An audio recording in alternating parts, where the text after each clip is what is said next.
இந்த உலகத்திலேயே ஒப்பற்ற ஒரு கோயில் அப்படின்னா திருவண்ணாமலை. ஊரின் பெயரும் அண்ணாமலை, மலையின் பெயரும் அண்ணாமலை, சுவாமியின் பெயரும் அண்ணாமலை. இது இப்படி இருக்கக்கூடிய ஒரே தலம் நம்முடைய திருவண்ணாமலை. நினைக்க முக்தி தரக்கூடிய தலம் திருவண்ணாமலை. அந்த ஊரில் பிறந்தவர் அருணகிரிநாதர். நம்ம அருணகிரிநாத சுவாமிகள் ஒரு சில காரணங்களுக்காக தேவலோகம் போக வேண்டிய ஒரு கட்டாயம். ஒரு பாரிஜாத மலர் எடுத்துகிட்டு வரணும். அங்கே போய் ஒரு மலர், அது யாருக்கும் அற்புதமாக அறியாத மலர். அந்த வரலாறை விட்டுருங்க, என்ன எடுத்துக்கணும்னு சொல்கிறேன். அங்கே போகணும் அப்படின்னா கிளி ரூபம் எடுத்து தான் போகணும். அப்போ போகிறார், தன்னுடைய உடம்பு ஒரு பக்கம் வச்சுட்டு போகிறார்.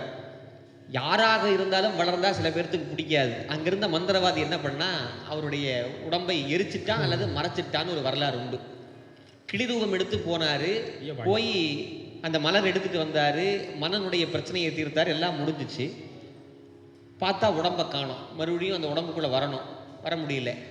நம்மளாக இருந்து என்ன பண்ணியிருப்போம்? 16,000 பாட்டு திருப்புகழ் பாடியிருக்கிறேன், கந்தர் அனுபூதி, கந்தர் அலங்காரம் பாடியிருக்கு, எல்லாம் பாடியிருக்கிறேன். உனக்கு கொஞ்சம் கூட அறிவே இல்லையா முருகா? பல பேர் திட்டுறாங்களே, நான் தங்கத்தேர் இழுக்கிறேன். அப்போ தங்கத்தை கொண்டாடுறோமா முருகனை கொண்டாடுறோமா?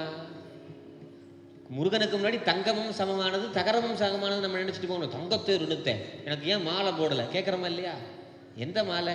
இன்னொன்று கோயிலில் போடுற மாலையெல்லாம் பெருசாக நினைக்காதீங்க.